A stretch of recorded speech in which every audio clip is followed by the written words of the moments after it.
Hi everyone. Hi.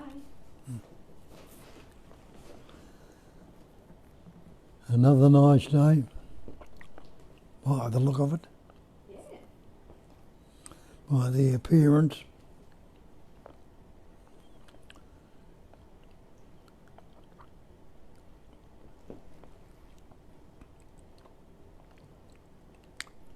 And we're still pointing to non-duality.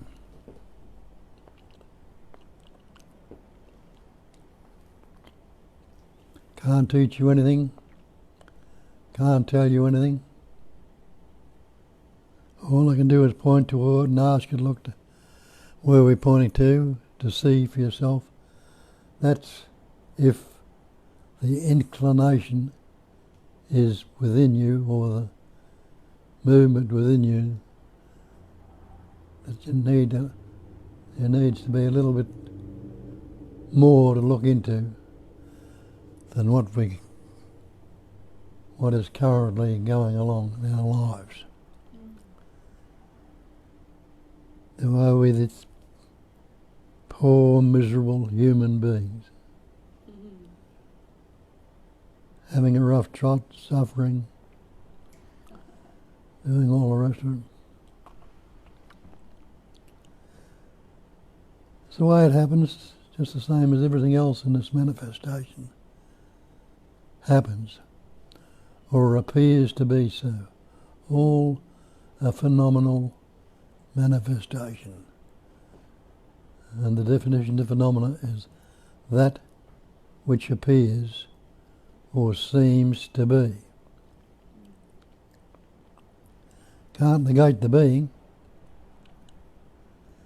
but how it appears and how it seems to be in the vast myriads of different patterns, shapes and forms, in which everything is all inclusive, because that's all it is. It's all things. What's seen, something that seems to be. Mightn't realise it, but you are a thing. I am a thing. The tree is a thing. The flower is a thing. The space, the sky. All things which we've discriminated, acquired words and names and forms. Put the names and forms, or the forms are appearing, and put the names on them. And that's what they say, Satchitananda Nama Rupa. The five factors of Advaita. Sat is existence, Chit is consciousness, Nanda is loving to be, and the Nama Rupa, the name and form, is Maya. The things are Maya, illusion, a phenomenal manifestation. And the definition of phenomenon is that which appears to be, seemingly so. So we've got lost along the way somewhere by taking on all these beliefs. And if we hadn't learnt the word, what could you believe? You'd be just continually seeing things as they are, without necessarily putting a description or a name and form or a liar or Maya. The description is never the described. And what we're trying to describe here is not its description, and never will be its description. But that it points towards, and if you follow up the pointer and look and test it out for yourself, you'll see that it's not the truth. Like years ago, we went down to the ocean and there was a blue sea. And we believed it, but we've investigated it since then. And we know the water's not blue. And blue sky, no, the sky's not blue. You know, the shadow that you cast on the ground is not you. Santa Claus is not real. In an investigation, when they say the false cannot stand up to investigation, and test that out and see what they're saying is true, you'll find it is. And then they say, know the truth. And the truth will set you free. And then look into the Satchitananda again. Another names for it is being, knowing, and loving to be. Well, I can't negate my beingness right now, and there is a knowingness there. And but the knowingness has been lost in taking on a lot of the beliefs and believing and stuff instead of knowing, recognising them and seeing the truth of them.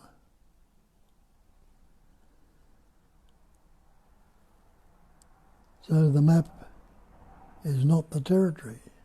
The description is not described. The word is not the real. There are things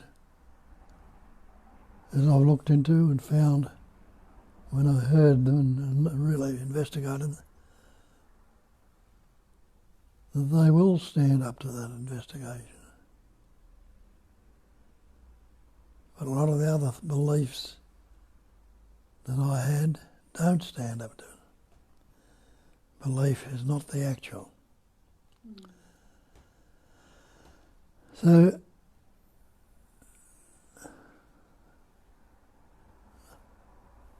the Buddha called it a cognising emptiness. And we think we are that cognising emptiness because we're cognising, there's a knowingness there. But we think we know the cognising, not realising it's the emptiness itself is the cognising. That's doing the knowing, the being. But we've taken it, we're related to this believed in entity and think, I know, I am the cognising. It's the emptiness itself that has that capacity of knowing. So we made the statement that emptiness is form.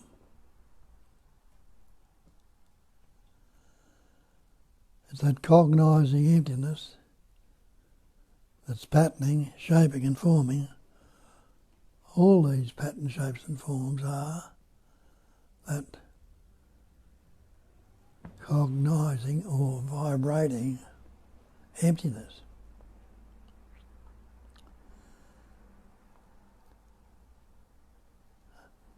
Emptiness is form, and the forms are nothing other than that emptiness.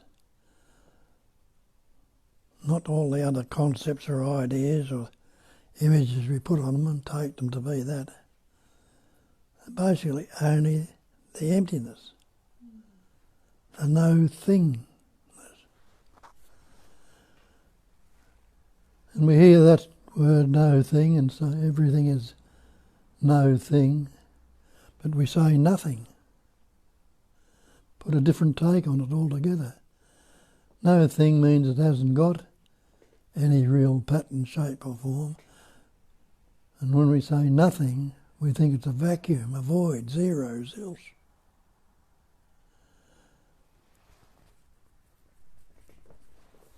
But it's emptiness.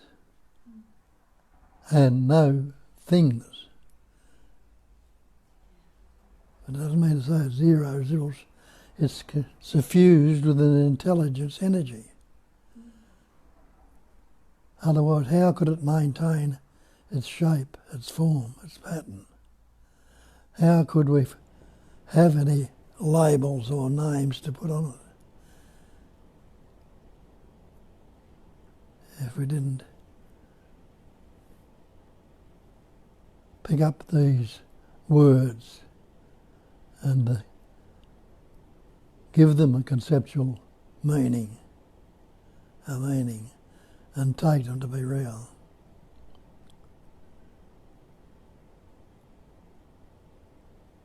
But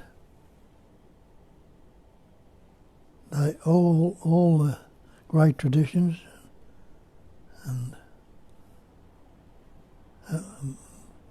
patterns, shapes and forms that have understood or known or recognised the true nature,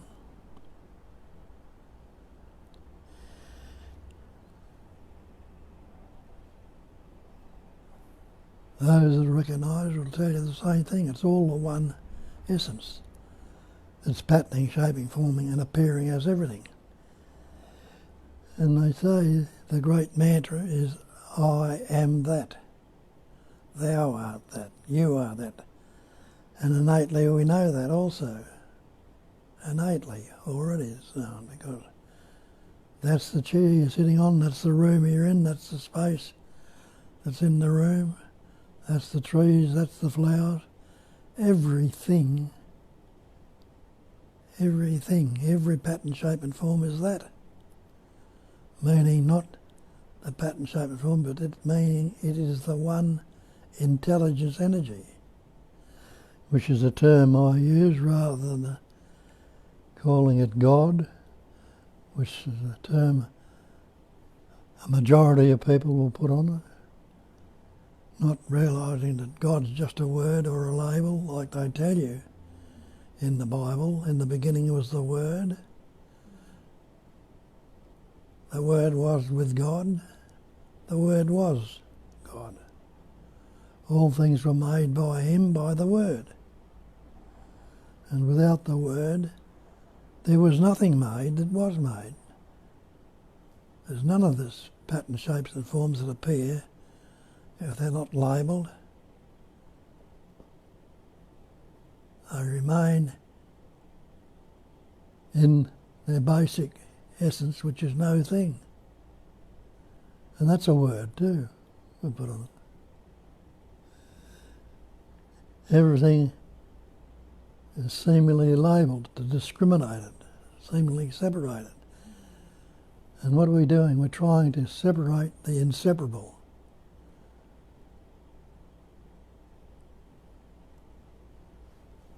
And so the words and meanings get lost. Taken on board and utilised, the belief in them utilised, and it causes ourselves a lot of misery, a lot of unhappiness. Misery, unhappiness, their words, guilt, jealousy, envy, all what we call psychological suffering. All words. And Shakespeare pointed that out too. Nothing either good or bad, but thinking makes it so. It means we put these labels or concepts on the words, good, bad, and they come up in thought, what we call thought, thinking. And thinking makes it so. So now it is what we believe to be good or bad, pleasant or painful, happy or sad. We're dividing, discriminating everything with the word and relating it to the other word, I or me. We take on the word I or me, this pattern, shape and form that I believe myself to be, is taken on as my body, my mind, my thoughts, my feelings, my emotions, all believed to be hanging onto this I or me. Now the problem with that is this I or me, we're not relating to the actuality, the pure presence awareness or knowing or being. We're relating to this conceptual image that I've taken on me, Bob, the Australian, the good fella or the unhappy fella. Now that's become what I believe to be the person. Person coming from an ancient language, persona, the mask. So that word or label that I put on myself, onto this so-called self, this body-mind entity, has now become the persona, the mask, conceptual image. But I haven't see it as that, I see it as the shape and form it is, and take it to have some reality.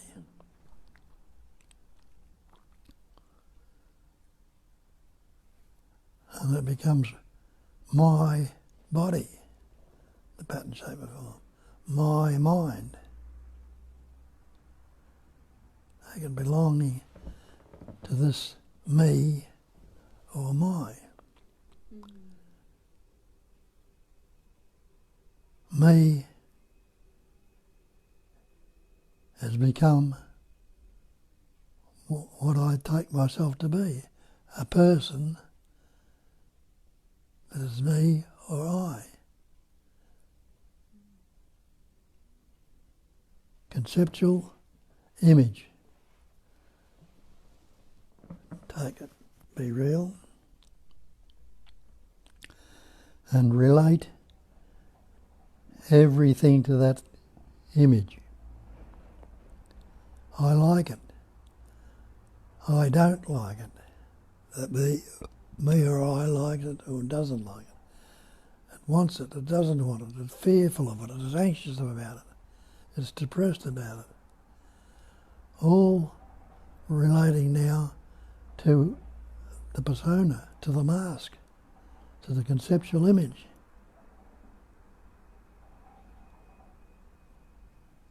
That's what I take myself to be.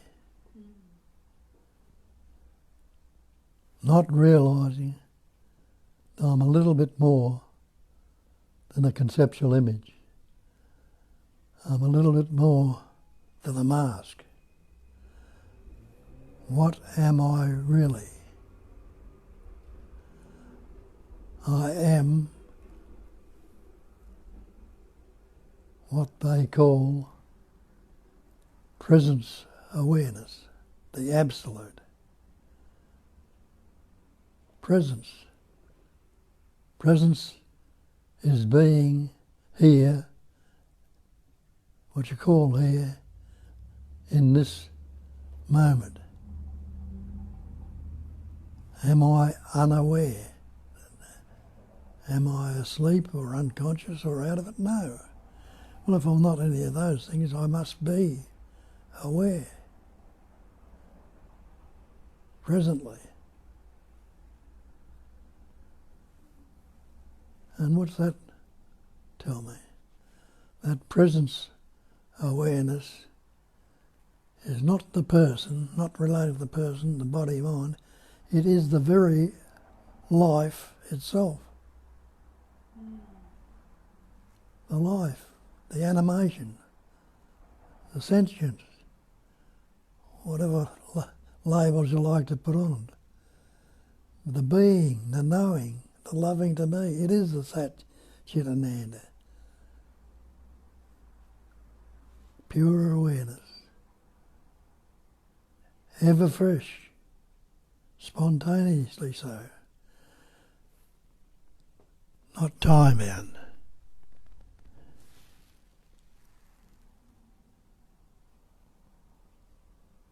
So that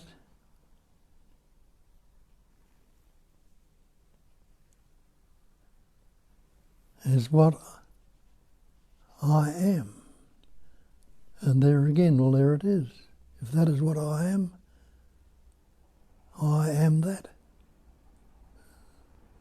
So what they're pointing out is the truth. Already and ever. Doesn't have to become that. Doesn't have to become enlightened or happy or anything. Already so. Already what is. Is not what was. So that means what I thought I was a minute ago or last week or last year is not so. It's changed. It's gone.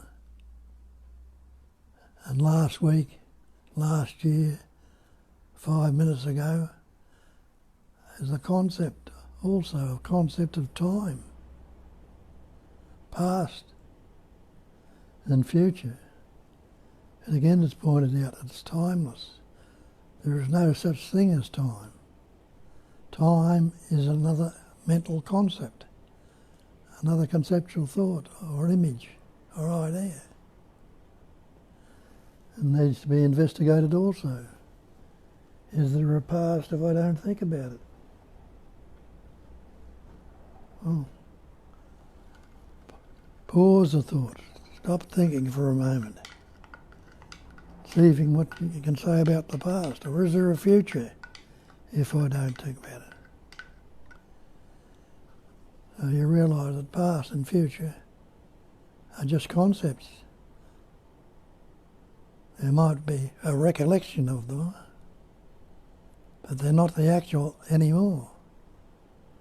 And they weren't the actual even then, just the same as this is not the actual right now.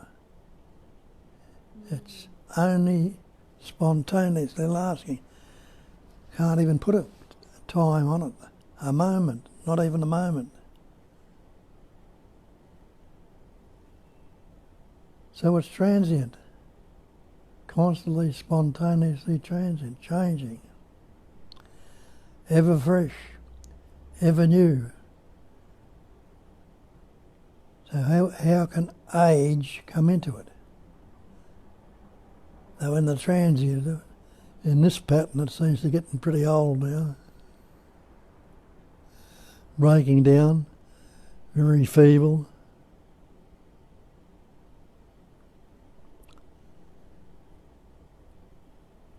But that thought is gone now, and then the fresh and new thought comes up, might be different. And even the pain, though it's seemingly constant, is changing also. And you'll notice that also, because it can get more hurtful or ease a bit or something, but like everything else, it's all changing. So that's all there is life, which is transient, constantly changing, constantly ever fresh and ever new. And look at the wondrous and amazing ways it patterns, shapes and forms and expresses. Constantly.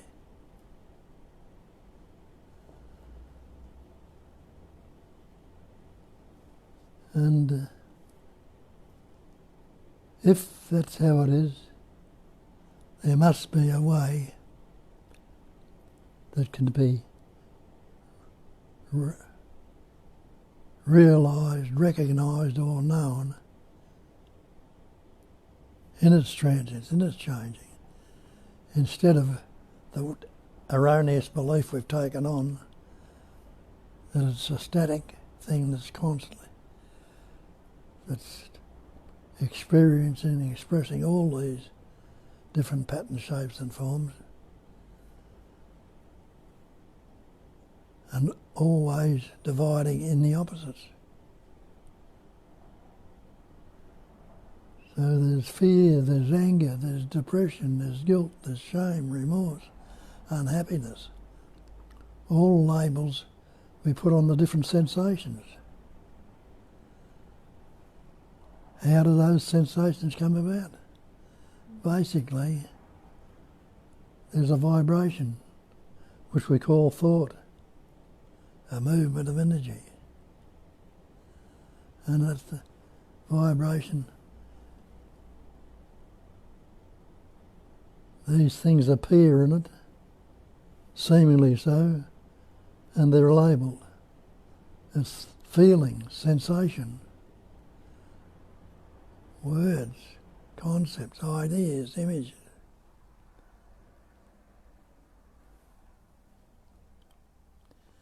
Sensations, feelings become the feelings. And then the feelings go into this pattern we call the body through the thoughts and the minds, and become an emotion, stir up those sensations, stir up when they move the pattern, the nerves, the sinews, the brain, and go through the brain, and stir up the bodily sensations from something that was subtly going through the head, the brain, the thought, now has become in the body and causes anger, fear, depression, guilt, and all the rest of it. And that's where all the unhappiness is. And the feelings, the sensations, and the emotions that are going on. If it doesn't get to that stage, what is it?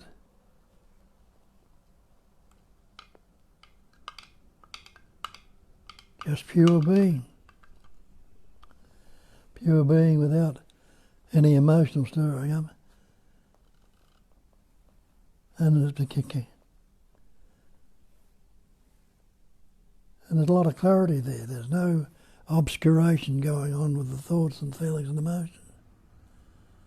And that clarity,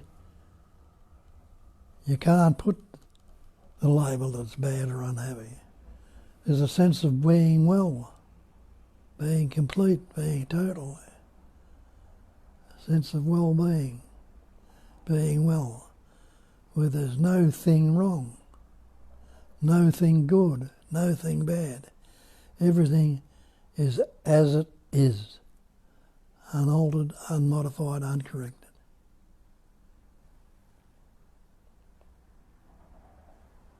Go out there and look at nature. You know, this might be wind stirring it through trees, branches, and things moving. At the base of it all, the back of it all, isn't there the space?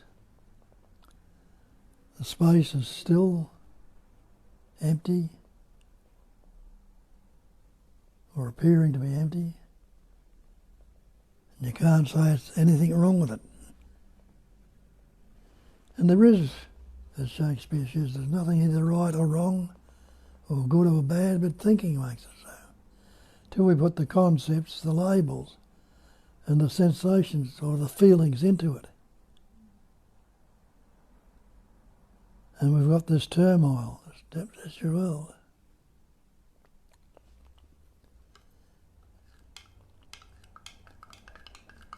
It's what's wrong with the world. The things that are going on in it make it a pretty awful place, pretty unhappy. But of itself, it's just spontaneously functioning naturally and effortlessly. Out of space, pattern shapes and forms appear, play around, and disappear. Why? Because of that cognising emptiness. That emptiness with the capacity of cognising forms things. As Shakespeare told you, emptiness is form. It's vibrating and forming things. and the forms are nothing but the emptiness. So it's still only the emptiness. Never, ever change. And you and I and everything else is that. To get out of all the psychological suffering, recognise that. Be that. Let it function, let it live you, take you where it's got to go. And it can bring about a lot of satisfaction, a sense of well-being, a sense that there's nothing wrong.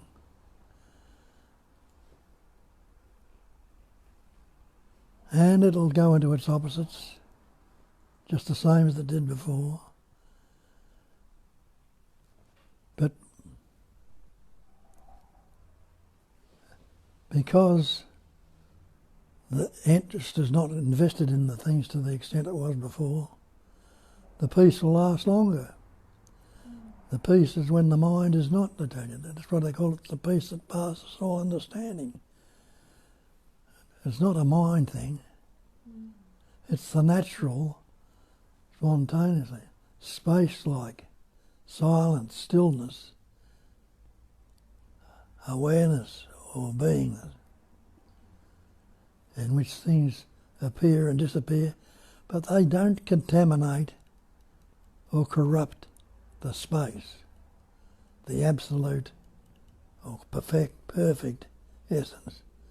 They're not corrupted by it. What corrupts our space, intelligence?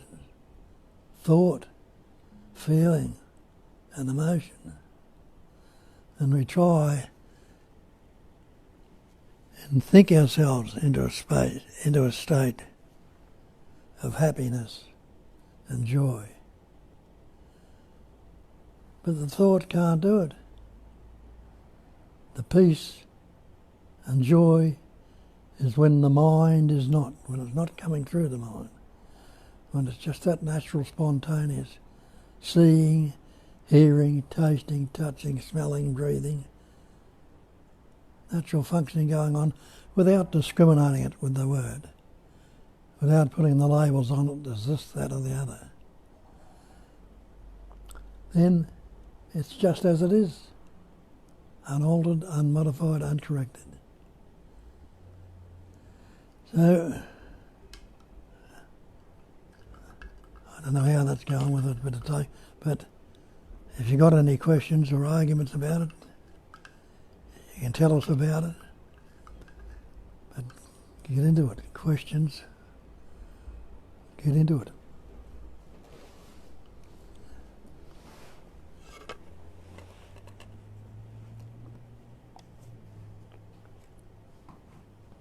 Come here, darling. You can sit with me, baby. Sit with me. Okay. Hi, everyone. So there was a lot of nice and funny and sweet morning messages, good morning messages, and now we have a question from Tanya. Bob and Kat, when the illusion of me drops, is there no more me thoughts or less thoughts? There seems to be some recognition that there is no me. I am not a me, but irritable thoughts and judging thoughts still appear. I don't create them, they just appear. Maybe the illusion hasn't been seen through completely. Well, if the manifestation is a vibration, and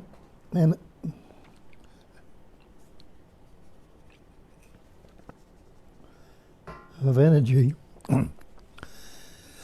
it must vibrate in the pairs of opposites. So there will be a me thought or an I thought or a thought. Every thought will still be there, and you don't forget the words or the thoughts. But Santa Claus still comes about, but you don't believe in him. Because you don't believe doesn't mean to say he's not going to come up anymore. So thoughts will appear. But you know the truth. It's the truth about them. You can no longer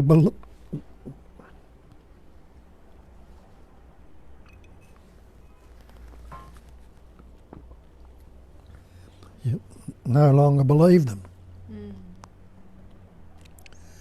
Thinking still goes on. Yeah, the nice thing that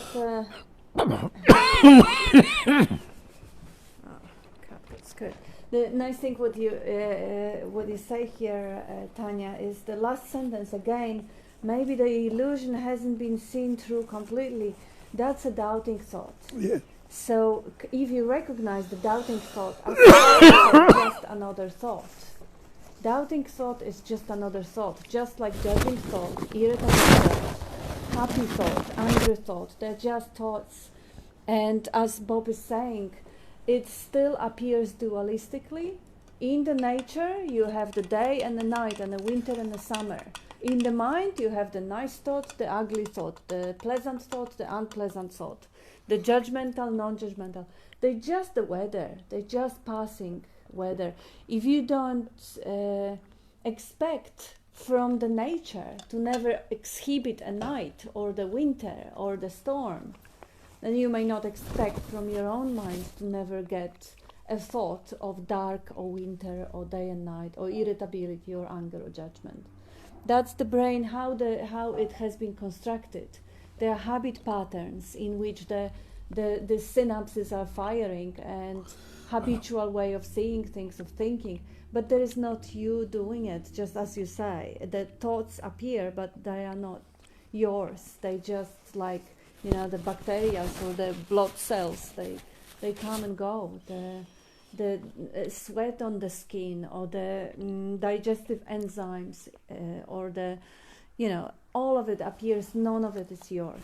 So you see the questioning thoughts, the doubting thoughts in the same way as you see every thought. And also the other one, if you think or believe that you should never ever get irritable again, then just look out in nature and see if you can see the angry birds, for example, because I see them all the time, playing, competing, or the dog, you step on their tail and see how much they will put up with it. The irritation, this behavior is... Even the storms and things like that, nature is raging. Yeah.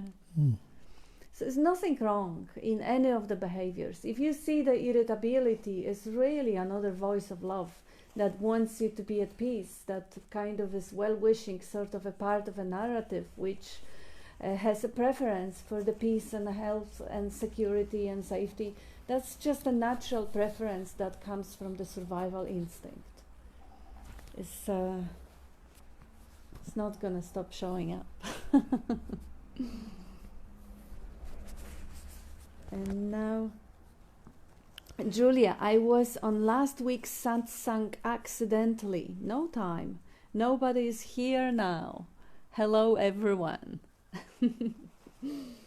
And Tanya replying to Julia, I saw that come up in the notifications. Good morning, Julia. Good to see you that you are here. And Cliff.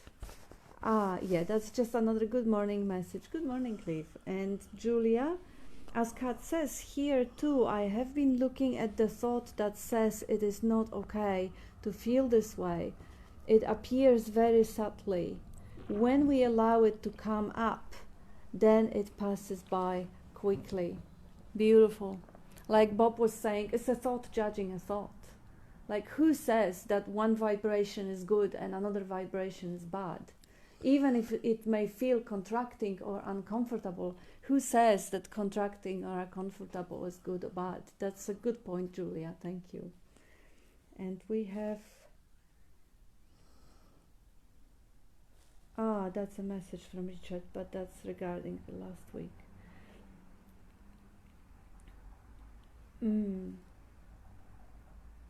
Yeah, when we allow it to come up, then it passes up quickly. Yes, recognized and uninvested, it comes and it goes. It does whatever it needs to do. Just like, the dog may be moved to bark and it doesn't carry it along and it doesn't question, I shouldn't be barking. is the questioning thoughts that are very often, because they smartly linked to the survival or security or the desire for clarity, and they question it. So they need to be recognized, because who would you be without that thought? What's wrong with right now if you don't think that thought? Irritability may be there. You don't call it irritability then anymore. You just, this is vibrating life. But there is no one who says that shouldn't be there. Just like Bob was saying, you know, the thunderstorm or the storm on the ocean. Nobody says that it shouldn't be there. Recognize that passes. The drought, the flood, all the things that happen in nature, all.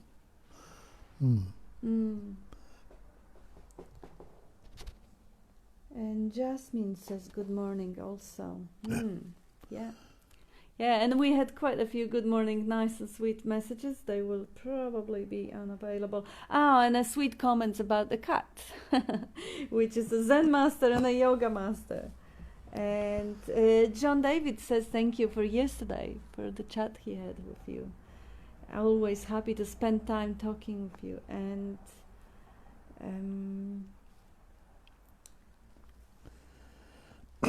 Brett, hi Brett, and Arthur, and Daniel, and Dale, and Annette, and Richard. Good today and good on the morrow, Richard says. And Taz, thank you for being with us. So if there is anything that comes up, please put it up.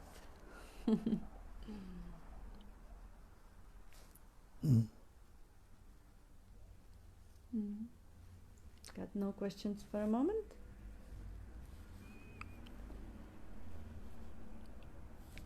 And Cliff says, love to you and all presence.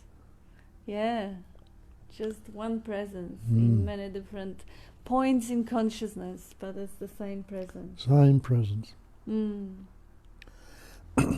And Tanya says, thank you, Bob and Kat. I didn't notice the thought at the end of my question was a doubting thought.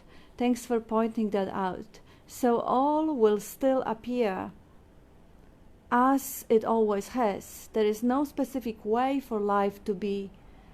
It is free to show up as so-called irritable thoughts or loving thoughts. Those thoughts don't mean there is still a belief in a me. Thanks for clarifying that. Less or no thoughts is just another expectation story. And the thought is a label. You put the name on it. It's labels, so as Shakespeare says, it couldn't be good or bad, but thinking makes it so. Thinking, well, we're labelling it, so, yeah. Yes. As I say again, in nature, when the storm blows, there's nobody out there saying, I'm a storm,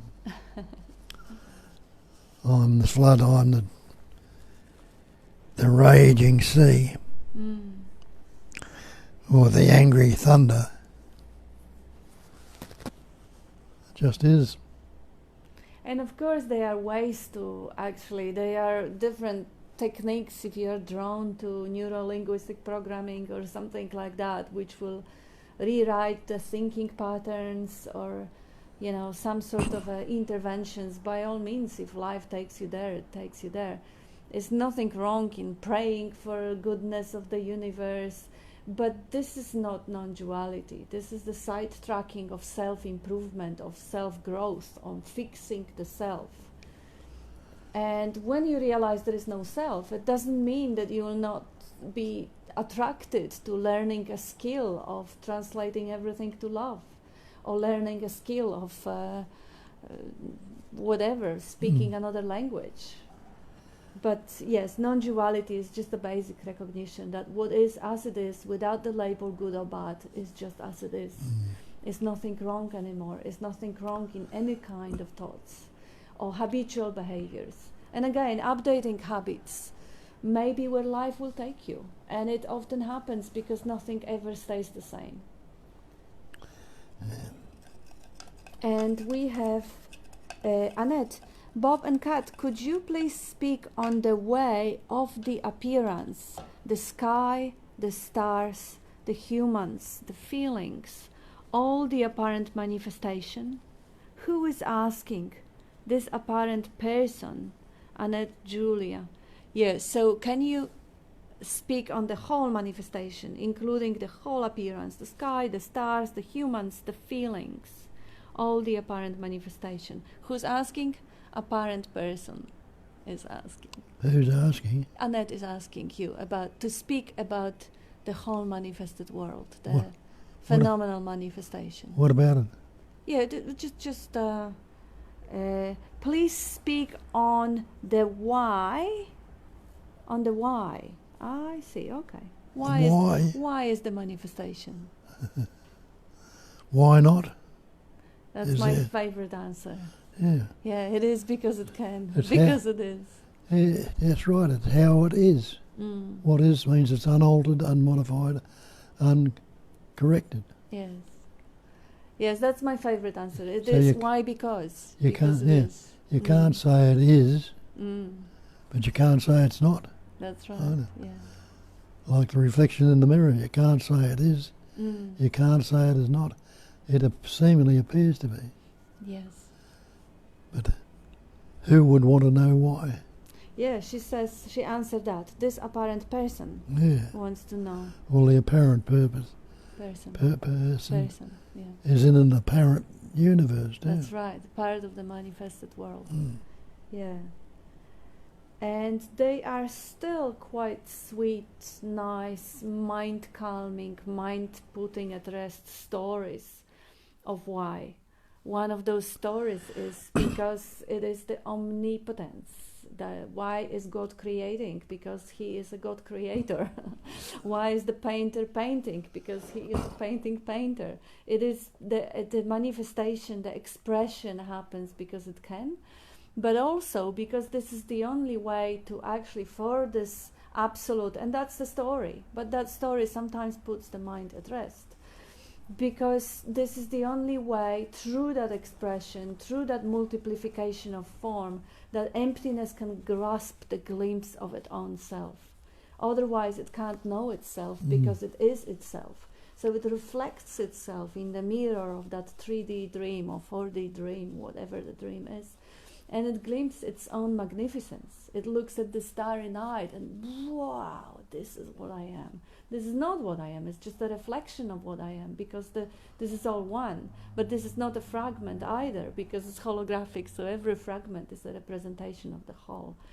But this is a story, this is quite a romantic story. Like, you know, if you really want to know yourself, you go and you look in the mirror and you see the reflection of the body only, because you don't see the reflection of the presence. But that's how this absolute, the pure potential, is reflecting itself as the multitude of forms, feelings, solid, subtle thoughts, emotions, judgments, and it grasps a glimpse of it, absoluteness and infiniteness. Yeah, just it's a story that mind may say, oh yeah, all right, I get it. I don't ask this question anymore. And at this point, it is enough. Because later on, when the mind will not be trusted and it will not be disturbing, that question won't arise and that answer won't be necessary, because just relaxing into the mystery is much, much more rewarding than having the answers, because the mystery is what you are, it is who you are. But I still like that answer, that question. And Dale, my question was the same as Tanya, so has been answered. Magnificent. And glad it was helpful for no one, Tanya says. And Brett, there's thoughts blooming. You don't live life. Life lives you. Life wears you. Intelligent energy wears you like the onesie in a winter wonderland, buttoned to the neck, hands and feet enclosed. Mind content, pure, limitless, beautiful. Yeah, thank you.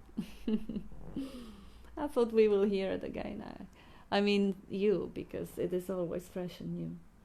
Relaxing into the mystery. How beautiful, Julia says.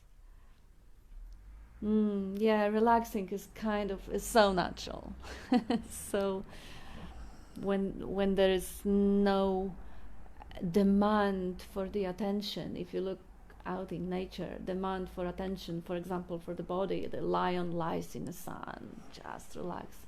When the body calls for attention, when it's hungry or when it's wounded or whatever, that relaxation is obviously compromised for the survival of the form, because without the form there wouldn't be that glimpse of knowing one's own magnificence. But yeah, relax whenever you can. Don't close your eyes and relax while you're driving, but whenever you can.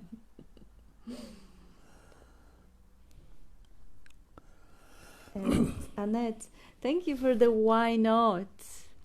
And thank you for the story too. And thank you for the pointers to relax into the mystery. Yeah, why not is such a good twist on the question.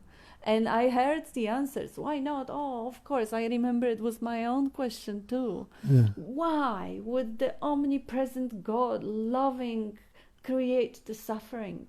Why would it be so torturous to put us into that tight costume of a self-pity and self-hatred? Yeah, it all takes place in the belief in time, doesn't it? Yes. And they say, when did it all begin, or why, or how? That's before. That's, Yeah. yeah, that's past. Before is always the past. There's no past, no time. And you can't give it a beginning, or a time, or a why, or what for, or how. It just is as it is right now. This spontaneous moment is the actuality, and that's already gone. And the one that I just said, gone is gone.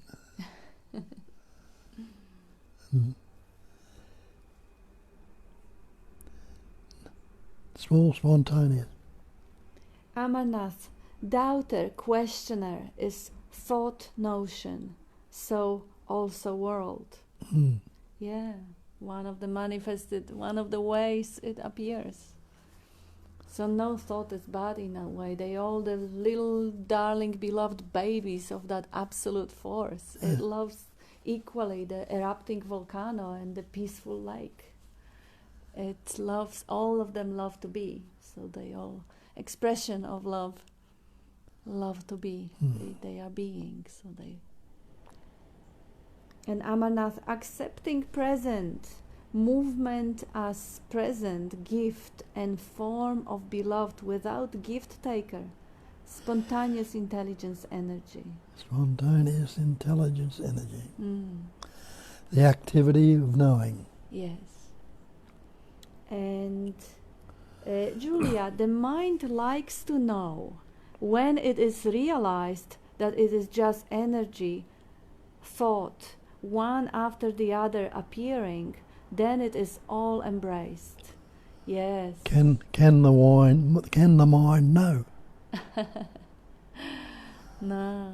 Yeah. Show me your mind for a start off. It's just a collection of ideas, but somehow, the persistent question, when answered, it puts it at rest. Yeah. And another Julia, I have discovered that while driving, it is a great opportunity to relax into being. Eyes no longer need to be shut, to be with what is without, attending to internal chatter. That little fold of skin over my eyes never seemed to shut out the world anyway. It doesn't. Good point. Yeah. But she's got self-driving car. She would even get away with that. But yeah, that's a beautiful point. You can relax with your eyes open. But that's this sort of a relaxation that the cat exhibits, the ears are open and the eyes open, every hair on the skin can sense the movement of the air. So they're completely present with all the senses wide open, unfixated awareness and relaxed. And Tanya answering to Julia, beautiful and so true. Another question was forming, and this was read, and not sure I will ask the question now, as it is another empty thought embraced. Tanya, maybe you should answer it for everyone who is not seeing through it right now. You are seeing through it, but you can be a channel for that question to come through you. For people who are watching us on YouTube and they can't ask that question now. So if the question is still there, just for the, altruistic reasons that it may help somebody else. Because you are actually doing pretty well answering your own questions. Jeez. But they do help I don't others. know why she asks questions. That's why, because some people who can't actually type them are using the questions asked by Tanya, because that's a great help for those who can't ask them, or there are people who have questions but they can't even put them in words, because that also takes some sort of a skills that not everyone has equally, talents or skills. And Brett, Bobcat, I've been reading lately about seer seeing seen. Can you speak to that, if it resonates? Seeing, seen. Well, a thought comes up, I see. Mm-hmm. And when you say I see, who's seeing? You say I see, you believe it's the me or the I that's seeing. So you formed a subject. Mm. And I see the chair or the table or whatever it is I see, that has become the object, because the thought I see, the believed in seer, now sees the chair. So that's subject-object, which is dualism. But can the thought I see actually see? Nope. So seeing is happening, it's translated as the thought I see. But the thought I see cannot see, so the I see, the so-called subject, is not a subject at all. Yes. It's just a thought. But the seeing is happening. That's I see, said the blind man when he couldn't see at all. That means the seeing was happening, but not seeing the way we see through the eyes. But the seeing was happening. The knowing, seeing, knowing. There is thought I see can't see, the thought I hear can't hear, the thought I think can't think, the thought I am aware is not your awareness. All these labels we attribute to the I or the me, or the person, and it's the person's not doing anything at all, it's just coming up. What's your next thought going to be? You don't know. Thinking is happening. Now, that thinking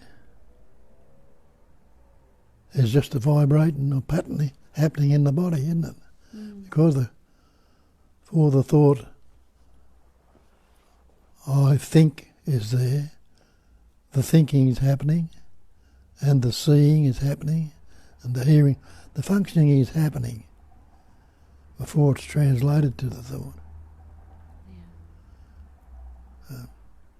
I like when you say in this manner that there is one stick and the stick has names on two ends, like seeing is the capacity or the potentiality, and you have also that little like the morning sort of an example. You open your eyes in the morning and seeing is already there. You don't switch it on and off, it is already there. But the content of the seeing is different than now, unless you're watching it in a bedroom or whatever. But yeah, the content is changing, the objects of seeing are changing, and the subject is also changing. If you think of the eye or the body that is seeing, this is the instrument. And even that instrument is changing, replacing the cells in the body, and this is all changing slowly. And behind that is the I thought that takes the ownership of that capacity of seeing. But the moment you close your eyes, that capacity is not realized, so the I doesn't see. The I thought behind the eyes doesn't see. The I is also just an instrument. It is not the seer, it's just an instrument. The way you have the camera in the computer, the camera doesn't see. It is just the instrument. So the seer and the seen are just the concepts on two ends of the same stick, the seeing, and within that capacity of seeing or space of seeing, the mind creates artificial division into subject-object. Now this is me seeing it. But really, you take the it, and seeing collapses. If there is nothing to see, there is no seeing. Or you take the seer, and again the seeing collapses. If I'm not there, the seeing is not realized. So they can't exist separately. The seer without the seeing, or the seer without the seeing, they can't exist separately. So they're one thing. There is just one capacity of seeing, divided conceptually by dualistic mind, which that is what it does. It is its function to translate singular functioning into the dualistic world. So it's the breathing, and now this is the lungs breathing, or it's me breathing. The air. It's a little bit more difficult when you say it is raining, because what is the it that is raining? Or it is cold. What is it that is cold? It's just a function. It's the same as the brain too. People look at my brain and do so much with the brain, but the brain is just the instrument through which the energy is coming through. Yeah. And translates it into thoughts and things like that. And the same happens with the being. Yeah. The being is there. And now the I thought comes and it says, no, this is me. This is the little human there, inside here or here, that is being. Is hijacking the whole sense of presence that is actually unlocated, and puts it into that kind of, mix it with the bodily sensations and the sense of ownership that comes from the mind. And now we have I and being. But that's just the translation. When we see that this is what the mind does, we appreciate it. Yeah, I'm hearing. You're not hearing. You're hearing different sounds. You're hearing is worse than mine. So it seems like it is. Of course it is. Without the body, there is no hearing. It does need the instrument. But the hearing is a capacity. It's a potentiality. And now Amarnath says to Julia, when she discovered about the driving, beautiful Julia, best way of learning is seeing in mirror nothing affects yet it is used. Everything, traffic is coming and going, yet nothing comes and goes in reality. Just a reflection. And Tanya says, so any further insights will just happen? I can see now there is no making a recognition of different aspects of what is. All of a sudden it can just be so obvious. This is the way it really is.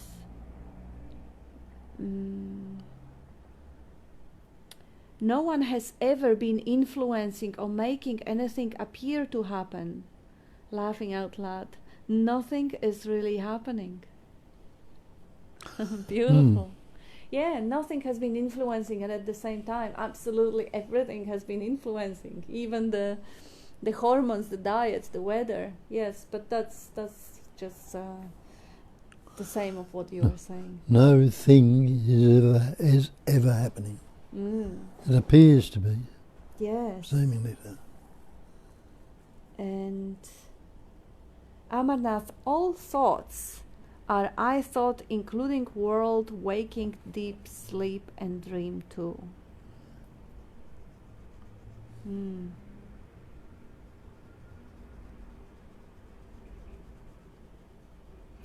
Yes, regarding Tanya, what you say about the recognition, I can see there is no making recognition. Yes, there's no one ever has done any. No one has done inquiry. It's just a life flowing when there is a movement towards inquiry. That's what's happening. When there isn't, that's what isn't. When there is a movement for taking credit, that's what's happening. There's no person imagined into existence that takes credit. It's just life appearing as a cloud. It's Just the same as your breathing happened.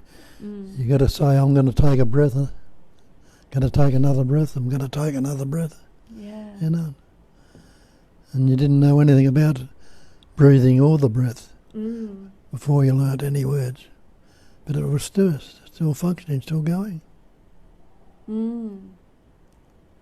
Yeah, we have a couple of messages on a different platform from Richard.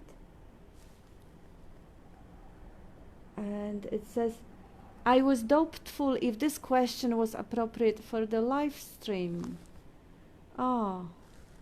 Which one?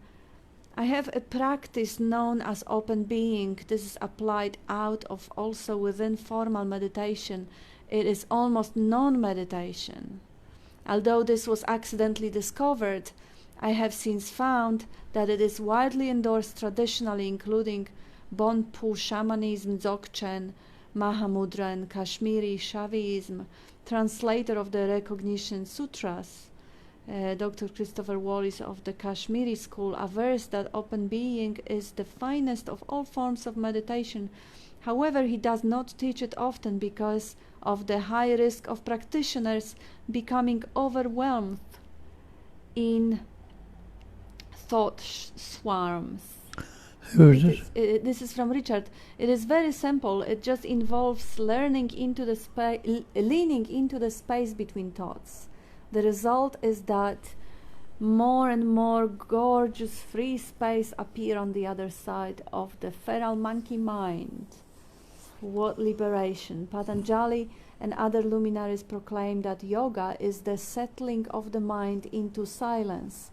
When the mind is settled, he says, we are established in our essential nature, which is unbounded consciousness. Yes, that's really the true meditation, and when there's no one to meditate and nothing to meditate on. Yes. And that's a natural meditation that's going on all the time. Yes, and with this attitude, if life moves you to sit in silence, and that's just give credit where credit is due, give credit to life. Because otherwise, just like some of the guys, the guy was saying that, students may be overwhelmed by the stream of thoughts, or may be overwhelmed by the idea that, if I sit like this for 20,000 hours, then I will become something in the future. And there is no I to become anything, and there is no future in which it would become. But then when life moves you, just like life moves the river, I love that example of Bob, when you're saying that, life is like a river. Sometimes it goes slowly between the forest and the sandy banks, and then it goes through the rapids and waterfalls, and then it becomes stagnant. So if the river of life brings you to the point where you're just sitting, and there is no one sitting, and there is no credit taken, I would not even call it practice. It's just relaxing to the flow of life. Because the moment you actually make it to a practice, and you design time, and you bring up some hopes of what you will gain from that sacrifice or whatever, that's where the duality is reinforced. That's where the mind grab holds of that natural flow of life and translate it into a method or technique through which the me, which is non-existent, will become something bigger, better, or will achieve something that is also non-existent. So that narrative around meditation is a danger. The sitting, just flowing with life into a silence, nothing good or bad about it. It may be quite beautiful. We fall into silence naturally without having any agenda. And yes, it's quite sweet. It's just like that tiger lying in the sun. Like that Dzogchen saying too, about meditation, let it rest in its uncontrived singularity. Just relax, as Richard was saying there. That's just right. relax, rest, without contriving it as this way or that way or any other way. Leave it as a singularity. Yeah, instead of trying to do this or that or achieve silence or do, everything is the non-doing, the real natural state is a state where the trying is relaxed, and in the non-doing, in the no obstruction, that's the natural state. And then every state is natural because there's nothing apart from nature. Chatter is natural too. But then now Richard also says that he adds that our essential nature is usually overshadowed by the activity of the mind. Yeah, it is kind of, there is some truth in it, yeah. When the attention goes into the mind, of course, then it overshadows it. When it doesn't. That's where the focus has been, and the attention's always gone into the thought, the thinking. That's a habit. When we learnt words. And it says, it is not my experience.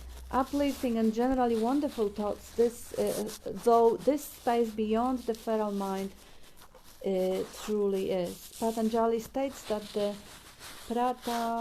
pratyahara, the withdrawal of senses, is the fifth element of yoga development.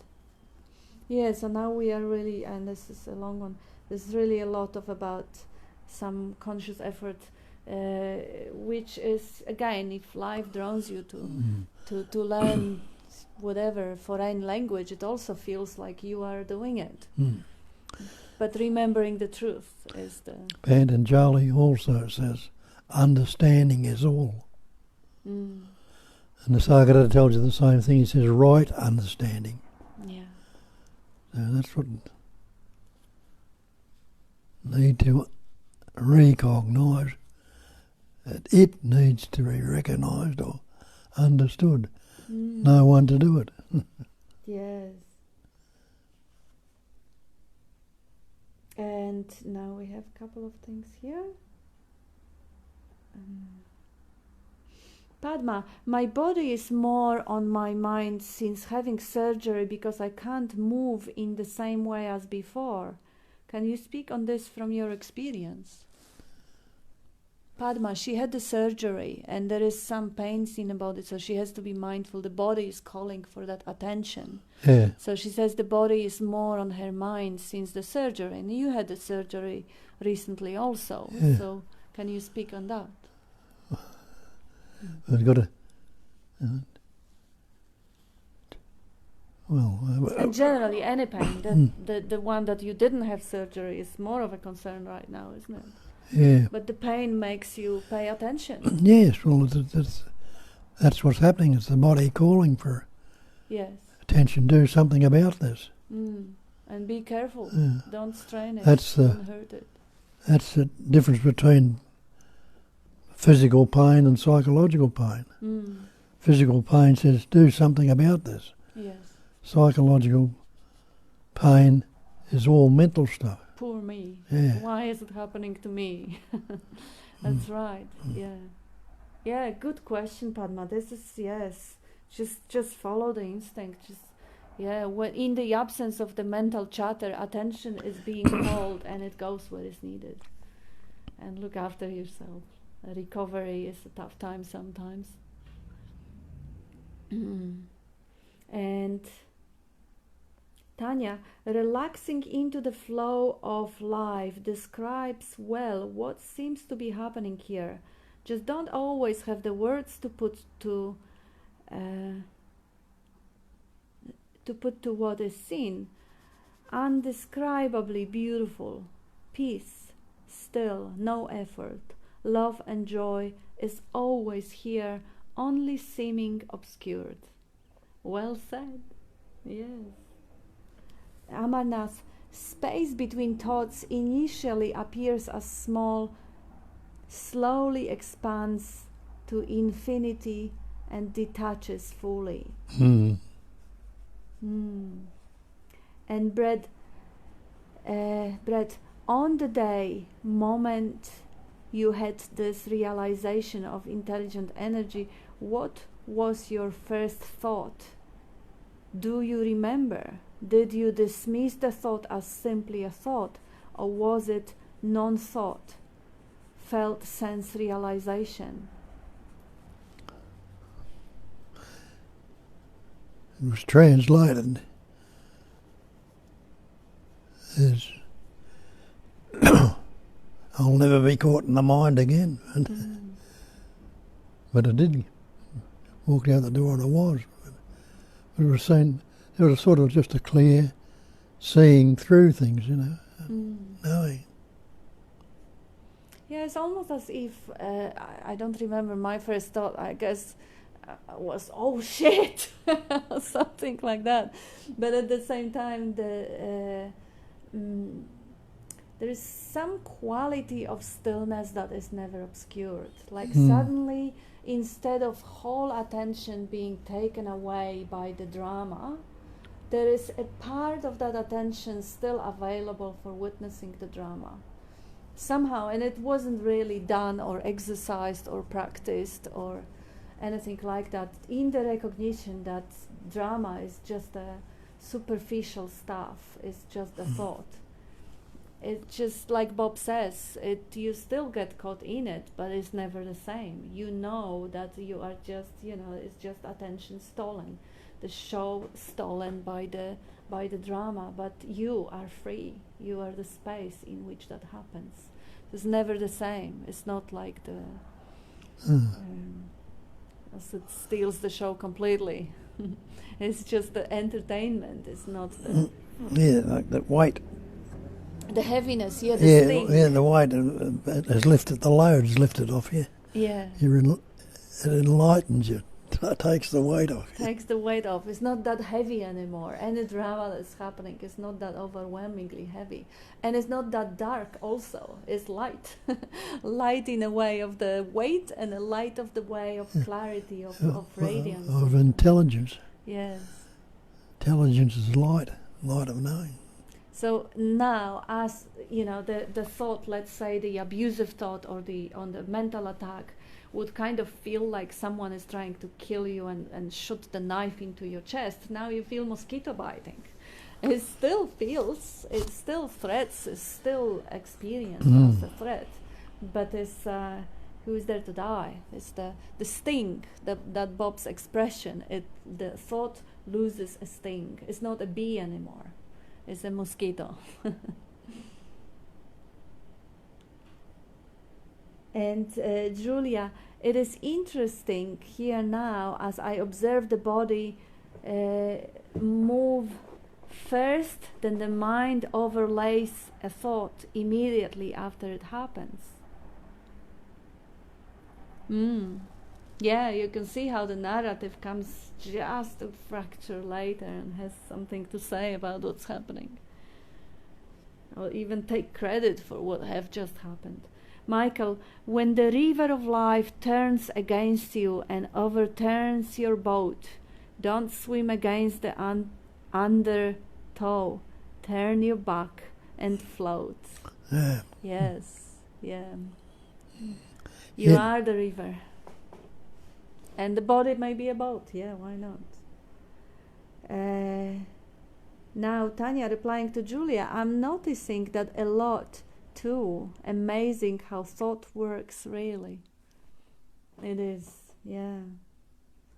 Amarnath, yes, it appears to be so. See as the appearance of thought only.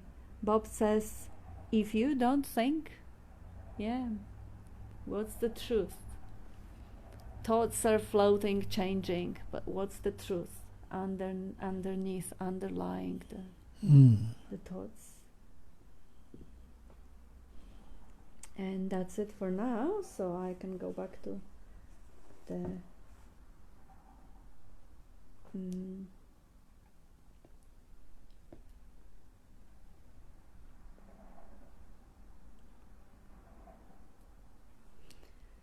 So I'll go back to Richard because we don't have any other questions for now. So it is akin to the tortoise withdrawing its head and limbs into a shell, the limbs representing the five senses. The aim is samadhi, so deep that the senses naturally withdraw into that. That has not yet happened here to date. So that is going back to Patanjali and staying within the gaps between the thoughts and withdrawing senses. Like, the wise monkeys, close your eyes, close your ears, and just stay with the nothing. And do nothing with the nothing. And yes, that sort of a samadhi happens every night when you go to sleep.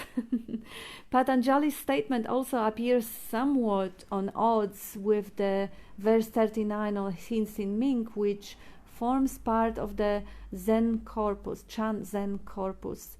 If you want to know the invisible, don't try to cut off the senses. You know the danger of that, you know, manipulating reality always brings up the manipulator. The controlling reality, fixing reality brings up the controller, the fixer. It reinforces the separate entity who has power and who can change the universe, who is not part of the universe, is separate from the universe. That's the danger.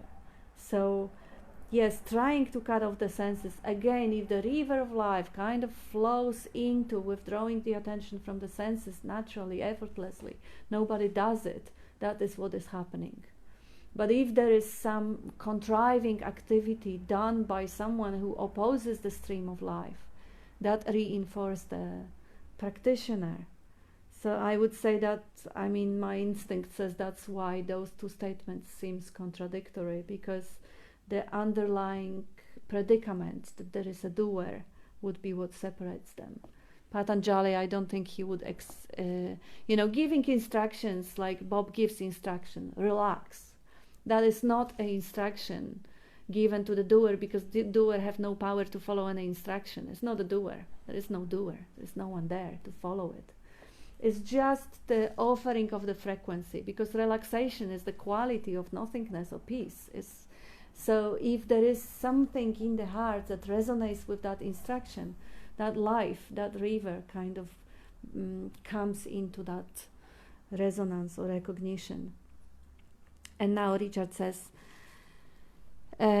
although, as I understand Patanjali, there is no trying or effort involved in pratyahara. There you go. Yep, you get it.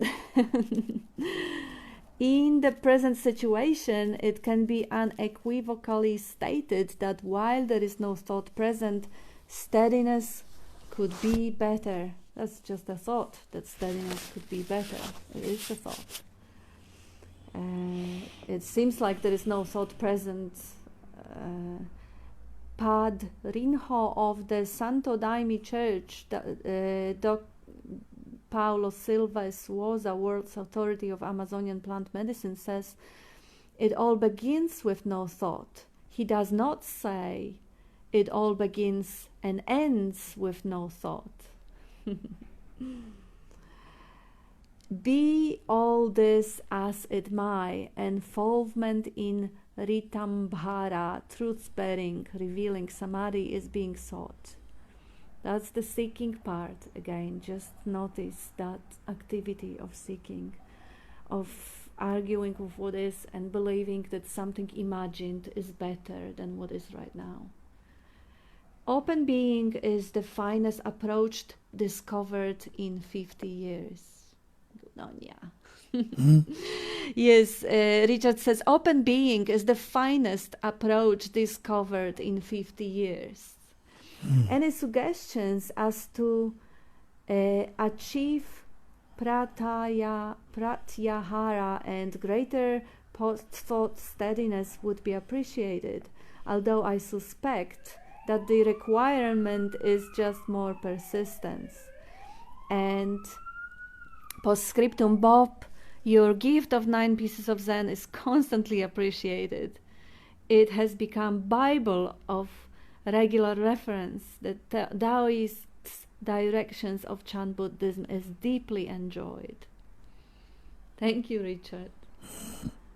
Yes, you wanna add something to that? You know, Richard is looking for some sort of a hints, you know, expecting that perhaps more persistence in achieving that state which he doesn't believe he's already experiencing.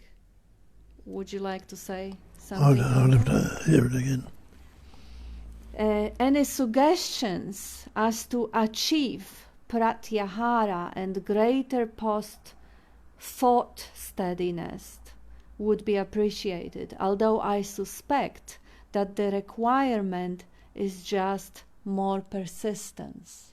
Richard wants to achieve some state which he believes is not present right now. And persistence, he suspects, would be the way to achieve it. If that's how life moves you, that might be the way for you. Just relax. Yeah. Let go of all the trying. And yes, 9 pieces of Zen is quite a jewel. What's he say about 9 pieces? Yeah, it's constantly appreciated. It's a Bible. Yes, Yeah, beautiful thing. it's a beautiful piece of. It is written by Chris, a man who used to come to Bob's meeting at times, but he was also studying a lot of other things. You won't find his name because he doesn't own it, but it is a beautiful book. And Chris is a beautiful man too. And Alvaro says, muchas gracias. Oh, we got thank you messages coming now. So that is, muchas gracias is big thanks. So I think that's the time for us to wrap up. Yeah. And thank you, everyone. Yes, thank you all. Yeah. See if you can acknowledge what is already so, rather than trying to reach something that you believe is not. Thank you, absolute. Yes. And every so-called thing is absolute, so. It's just the reflection of that wholeness, completeness, and you are that. Love you all. Love you.